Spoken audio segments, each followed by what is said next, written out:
Haleluya. Selamat pagi, semangat pagi bagi kita semuanya. Bagaimana dengan hari kemerdekaan kemarin? Apakah saudara ada melakukan perlombaan-perlombaan, mengikuti perlombaan? Mungkin ada di antara saudara yang ikut panjat pinang. Ya, naik pohon pinang ya yang sudah dilumuri dengan minyak gemuk, dan mungkin mengikuti perlombaan makan kerupuk, perlombaan-perlombaan yang lain. Saya harap sukacita kemerdekaan itu ada senantiasa bersama dengan kita, Bapak Ibu. Bergembira merayakan 75 tahun Indonesia merdeka. Suatu usia yang sudah sangat matang sekali, Bapak Ibu. Luar biasa.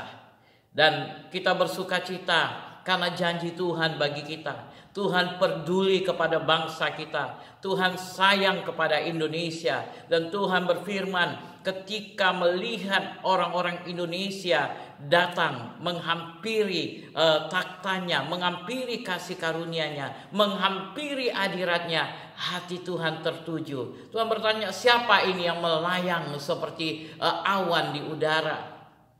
Ketika kita masuk dalam hadirat Tuhan, kita menyembah Tuhan, maka kehadiran kita itu diterima di hadirat Tuhan. Dan Tuhan melihat Indonesia hadir di hadapan hadirat-Nya, maka hati Tuhan tersentuh, hati Tuhan terjamah. Walaupun mungkin kita yang terkemudian, tetapi kasih Tuhan tidaklah menjadi yang terkemudian. Tetap kasih-Nya sama seperti Dia mengasihi bangsa-bangsa yang lain, sama seperti Dia memberkati orang-orang yang ada di dunia barat. Demikian juga Tuhan mengasihi kita orang Indonesia. Dan Tuhan katakan, aku ingin mengagungkan Indonesia.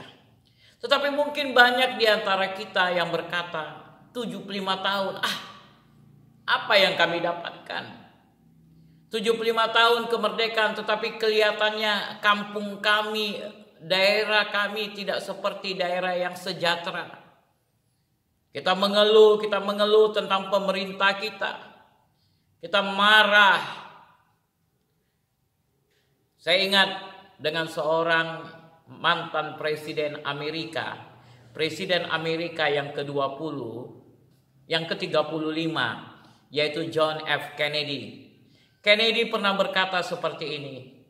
Di dalam pidatonya, di suatu tempat di Amerika tahun 1961, dia berkata, jangan tanya apa yang negara bisa berikan kepada kalian, tapi tanyakanlah apa yang kalian bisa berikan kepada negara. Jangan tanya apa yang negara bisa berikan kepada kalian, tapi tanyakan apa yang kalian bisa berikan kepada negara.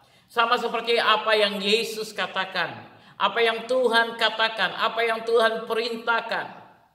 Di dalam Yeremia pasal 29 ayat yang ke-7, Tuhan bilang, usahakanlah kesejahteraan kota, usahakanlah kesejahteraan negara. Kemana kamu aku buang, kemana kamu aku tempatkan. Tuhan tempatkan kita berada di Indonesia. Tuhan tempatkan kita tinggal di Indonesia, menjadi warga negara Indonesia. Dan Tuhan berfirman kepada kita, usahakanlah kesejahteraan kota atau negara di mana kamu aku tempatkan. Pahlawan-pahlawan kemerdekaan telah berjuang untuk memperebutkan kemerdekaan ini daripada penjajah-penjajah, daripada kolonialisme. Dan sekarang setelah kemerdekaan itu terjadi, maka kitalah generasi penerus bangsa ini yang melanjutkan perjuangan-perjuangan untuk membuat kota, negara kita menjadi sejahtera. Kita tidak bisa menyerahkan kesejahteraan ini hanya kepada satu atau dua orang. Kita tidak bisa menjadikan Indonesia sejahtera ini hanya kepada presiden, kepada pejabat-pejabat negara. Tetapi peran serta kita sebagai warga negara Indonesia sangat ditentukan untuk terlibat di dalam pembangunan manusia Indonesia yang seutuhnya, Bapak Ibu. Sangat penting sebagai orang-orang percaya kita mengerti kebenaran firman Tuhan. Jangan kita ikut-ikutan dengan orang yang tidak mengerti kebenaran, Bapak Ibu.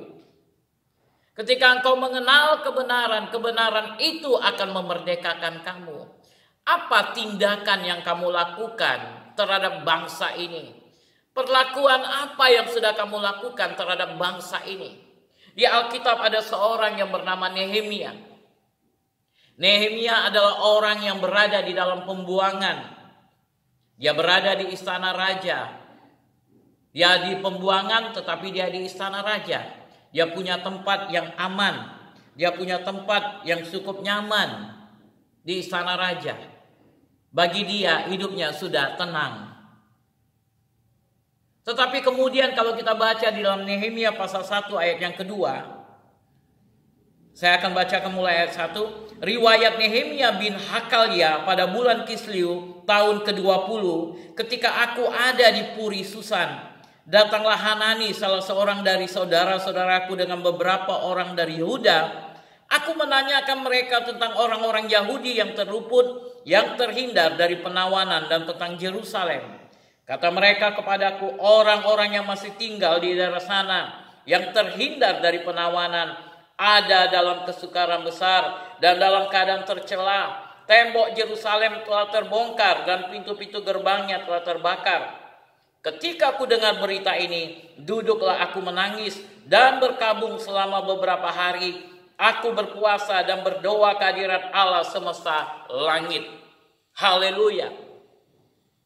Ketika Nehemia mendengar tentang negerinya yang hancur, kota yang dipermuliakannya, tembok-temboknya sudah dirobohkan, dihancurkan. Firman Tuhan katakan, duduklah Nehemia dengan menangis dan menaikkan doa di hadapan Tuhan. Nehemia berdoa untuk kesejahteraan Yerusalem. Nehemia berdoa untuk pemulihan Yerusalem. Tetapi Bapak Ibu, Nehemia bukan hanya berdoa. Karena kalau kita lanjutkan di dalam pasal yang kedua, kita melihat apa yang terjadi ayat 1 dan 2. Pada bulan Nisan tahun ke-20 pemerintahan Raja Artasasta, ketika menjadi tugasku untuk menyediakan anggur, aku mengangkat anggur dan menyampaikannya kepada raja. Karena aku kelihatan sedih yang memang belum pernah terjadi di hadapan raja. Bertanyalah raja kepadaku, mengapa mukamu muram walaupun kau tidak sakit? Engkau tentu sangat sedih hati. Lalu aku menjadi sangat takut. Ayat 3, jawabku kepada raja, hiduplah raja untuk selamanya. Bagaimana mukaku tidak akan muram kalau kota tempat pekuburan nenek moyangku telah menjadi reruntuhan dan pintu-pintu gerbangnya habis dimakan api. Lalu kata raja kepadaku, jadi apa yang kau inginkan? Maka aku berdoa kepada Allah semesta langit. Kemudian jawabku kepada raja, jika raja menganggap baik dan berkenan kepada hambamu ini, utuslah aku ke Yehuda, ke kota pekuburan nenek moyangku, supaya aku membangunnya kembali. Supaya aku membangunnya kembali. Bapak Ibu saudara-saudari yang terkasih, Nehemia, seorang pegawai raja, yang hidupnya sudah cukup nyaman bekerja di dalam istana raja. Tetapi hatinya senantiasa mengingat kepada keadaan bangsa dan negaranya. Apa yang bisa kulakukan ketika dia mendengar negaranya hancur? Ketika dia mendengar negaranya di dalam suatu masalah. Apa yang bisa kulakukan untuk bangsa dan negaraku? Dia mulai dengan langkah yang pertama, berdoa bagi kesejahteraan kota. Berdoa bagi kesejahteraan negaranya.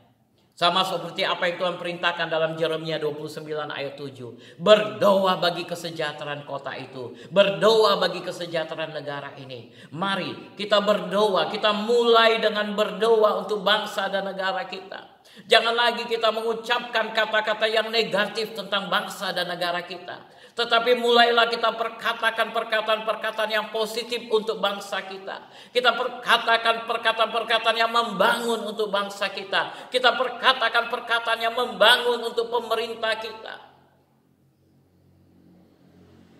Perkataan kita ini sangat berkuasa Bapak Ibu. Ketika engkau keluarkan kata-kata yang negatif, maka yang negatiflah yang akan terjadi. Tapi ketika engkau mulai menyampaikan perkataan yang positif, maka yang positif itu akan terjadi. Di dalam rumahmu ketika engkau berkata kepada anak-anakmu, kau bodoh sekali, kau bodoh sekali, maka benar-benar anak itu akan menjadi bodoh. Jangan salahkan anak itu ketika anak itu menjadi bodoh.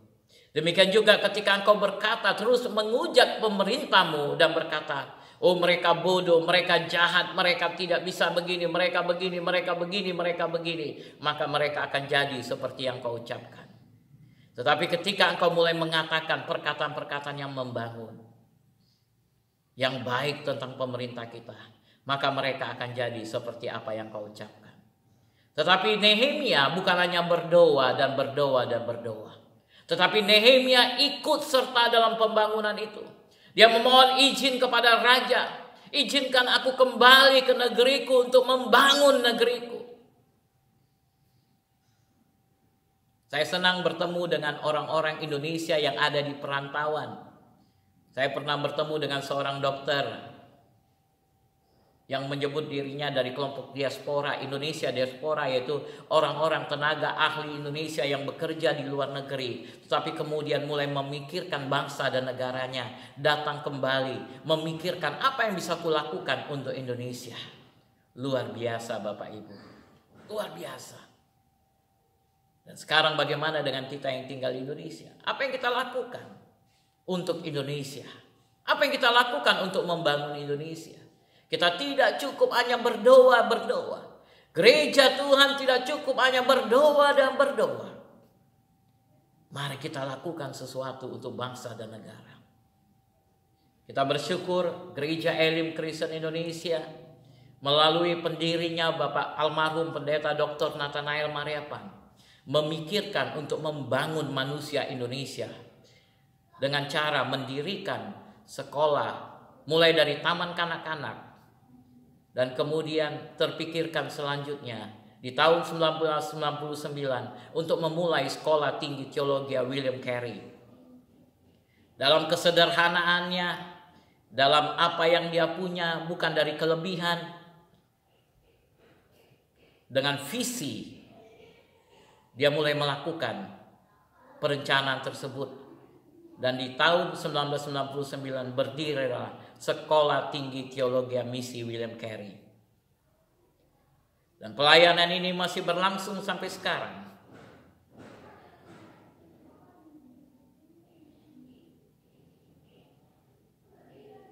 Dari tahun 2000 ketika hamba Tuhan ini menjadi sakit dan stroke, saya melanjutkan pelayanan ini memimpin STT William Carey bersama dengan beberapa hamba-hamba Tuhan, dosen-dosen, ada Bapak Pendeta Albert Saragi, almarhum Bapak Pendeta Edward Manalu, dan beberapa hamba-hamba Tuhan lain yang membantu saya. Kami melakukan pelayanan ini. Puji Tuhan, setelah beberapa tahun kemudian, Bapak Pendeta Octavianus, adik saya pulang kembali dari sekolah di Afrika Selatan. Dan kemudian Bapak saya Pendeta Dr. Nathanael Mariapan meminta saya untuk menyerahkan sekolah teologi untuk dipimpinnya. Sedangkan saya melakukan tugas gereja. Kemudian saya serahkan di tahun 2007 secara penuh kepada Bapak Pendeta Dr. Octavianus Nathanael, PhD. Dan sejak saat itu beliau memimpin Sekolah Tinggi Teologi Misi William Carey. Dan apa yang saya mau lihat, katakan bahwa Gereja Elim terlibat langsung dalam pembangunan manusia Indonesia seutuhnya. Memikirkan perkembangan, kemajuan bangsa dan negara ini. Pendidikan sangat penting untuk mensejahterakan bangsa dan negara. Jadi ketika saya mengajak saudara untuk terlibat ikut dalam mensejahterakan bangsa dan negara ini, saya tidak hanya omong doang, tetapi kami sudah terlibat langsung. Saat ini ada begitu banyak alumni Sekolah Tinggi Teologi William Carey yang tersebar di seluruh pelosok Indonesia, yang menjadi berkat yang luar biasa di berbagai sinode, denominasi gereja-gereja yang ada di Indonesia. Untuk membangun kerohanian manusia Indonesia, untuk mengabarkan kabar baik, berita Injil kepada orang-orang yang ada di Indonesia. Bahkan bukan hanya orang-orang di Indonesia, tetapi di berbagai negara di dunia ini. Itu yang harus kita pikirkan Bapak Ibu. Kita perlu terlibat langsung di dalam pembangunan kesejahteraan Indonesia. Dan bukan hanya kesejahteraan Indonesia, yang pertama Indonesia, tetapi juga kita bisa menjadi berkat bagi bangsa dan bangsa yang lain. Yerusalem, Yudea, Samaria, dan sampai ke ujung bumi. Di dalam merayakan 75 tahun kemerdekaan ini, saya mengajak saudara, ayo mari kita terlibat untuk membangun apa yang bisa saudara kerjakan. Jangan berkata, aku nggak ada modal. Mulai dari apa yang kau punya. 5 roti, 2 ekor ikan yang dimiliki seorang anak kecil dipersembahkan kepada Yesus. Maka Yesus memberkati 5 roti, 2 ekor ikan itu menjadi berkat bagi 5.000 orang. Jangan engkau persembahkan apa yang kau tidak punya. Jangan kau lakukan dari sesuatu yang tidak kau punya. Mulailah dari apa yang kau punya. Walaupun itu sesuatu yang sangat kecil. Tetapi ketika yang kecil itu engkau bawa kepada Tuhan, Tuhan akan mengulurkan tangannya dan memberkati. Dan menjadikan itu berkat yang besar bagi banyak orang. Semangat hari kemerdekaan. Kiranya Tuhan memberkati kita semuanya. Mari kita berdoa. Bapa yang baik, pada hari ini kami mengucap syukur untuk semangat pagi, untuk kekuatan baru yang Tuhan berikan kepada kami di hari ini. Setelah kami merayakan hari kemerdekaan. Selanjutnya, apa yang harus kami lakukan di 75 tahun kemerdekaan Indonesia ini? Biarlah kami menjadi berkat bagi bangsa dan negara ini. Tuhan tolong berikan petunjuk, karena firman-Mu berkata, usahakan kesejahteraan kota, usahakan kesejahteraan negara di mana kamu aku tempatkan. Dan supaya kami tidak bertanya apa yang negara bisa berikan kepada kami, tapi kami bertanya apa yang bisa kami berikan kepada negara. Hidup kami boleh menjadi berkat yang luar biasa. Berkati setiap anak-anak-Mu yang sudah mendengarkan firman Tuhan ini. Di dalam nama Yesus kami berdoa. Amin, amin, amin. Kiranya Tuhan memberkati saudara. Tetap semangat, stay safe. Jesus bless you.